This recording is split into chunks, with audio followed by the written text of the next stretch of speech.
Are you ready to know some of the mysterious rapture signs happening in Israel? These terrifying signs have captured the world's attention. So, what's really happening in the Holy Land? What could these signs mean for the future? Let's dive into this video to know the reality. The first rapture sign is the reconstruction of the Third Temple and its ceremony. The Third Temple is a special place that people want to build in Jerusalem. It's more important than the old temples that got destroyed. Even though it hasn't been built yet, it's very important in Judaism, especially for Orthodox Jews. They believe it's the holiest place for them to worship. In the Hebrew Bible, the prophets wanted this new temple to be built when the Messiah came. Some Christians also think it's important for the end of the world. But there's a problem. The place where they want to build the Third Temple is also where Muslims have a special building called the Dome of the Rock. So there's a big argument about it. During the reconstruction, an ancient temple was discovered beneath Temple Mount. An unexpected discovery in 1927 changed people's beliefs about the Temple Mount site. A powerful earthquake damaged the Al-Aqsa mosque. To fix it, the Muslim waqf allowed some investigations in the area. Robert Hamilton, an archaeologist, and Muslim clerics teamed up to research where the mosque had collapsed. However, Hamilton had to be careful not to upset the Muslim community, so he didn't reveal all his findings. Surprisingly, many of his discoveries were from times before Muslim rule, like the Second Temple and Byzantine eras. These findings remained hidden for a long time, but are now coming to light. Almost 80 years later, Israeli archaeologists Dr. Gabi Barkai and Zachi Devira revisited Hamilton's hidden findings. They carefully examined tons of earth removed from the Temple Mount about 13 years ago. They found many small archaeological items on this earth that tell us more about Jerusalem's history. One of their discoveries was a Jewish mikveh, a ritual pool from the Second Temple era. It was probably used by Jews before going into the temple grounds. They also found many small items from the times of the First and Second Temples. Hamilton's findings included parts of a Byzantine mosaic beneath the mosque's floor. Devira discovered mosaic stones, pieces of columns, and evidence of a Byzantine-era church from 324 to 638 CE in the earth from the Temple Mount. These findings challenge what people used to think. They suggest that the Temple Mount wasn't empty during the Byzantine era and might have had structures, like churches at that time. The construction is underway, and a special ceremony for the Third Temple on October 12th took place recently.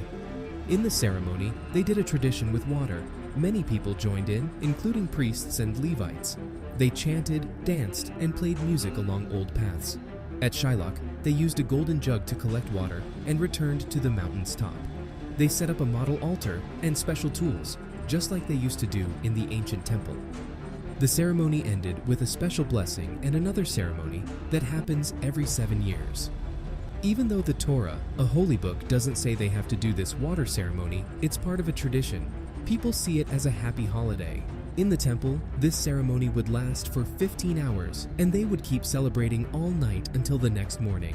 People from different countries participated in the Sukkot celebrations, making it an international day of worship.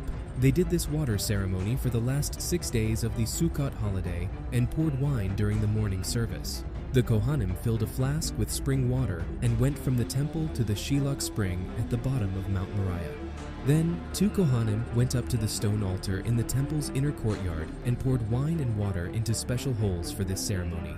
Besides the Third Temple, another scary prophecy happened. Scary trumpet sounds in the sky in Israel. In the middle of Israel, some strange and powerful sounds echoed, puzzling many people, including the army and police. These loud booms and strong vibrations were felt in places like Gush Dan, Tel Aviv, and Petah Tikva, even reaching Julis, 50 kilometers away. Similar weird sounds, known as sky trumpets or skyquakes, have been reported worldwide, including in the United States, Canada, Costa Rica, Russia, the Czech Republic, and Australia. These sounds are new, unusual, and eerie, often resembling groaning noises, metallic vibrations, and even unclear voices. Some people wonder if these sounds hold important meaning, perhaps signaling the end of the world.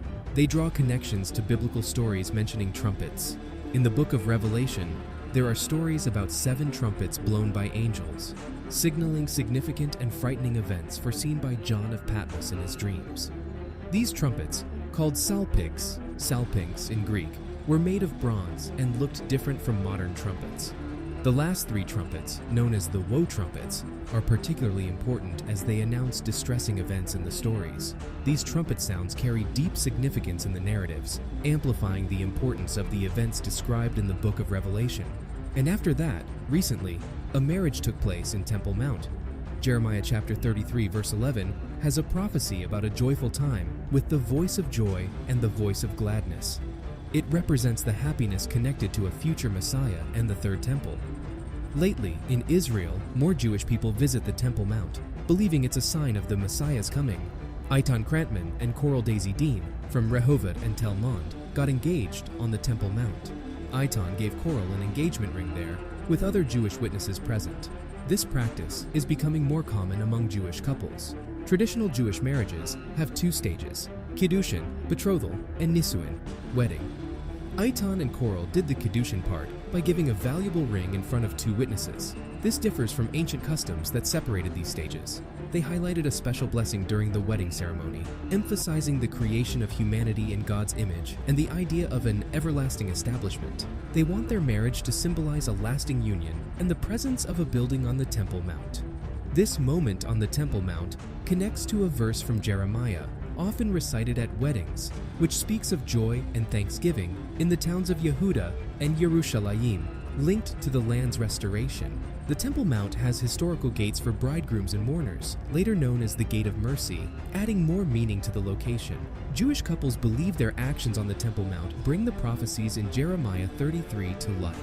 Similarly, Zechariah chapter 8 verses 20 to 22 prophesies people from various cities coming to Jerusalem to pray to the Lord.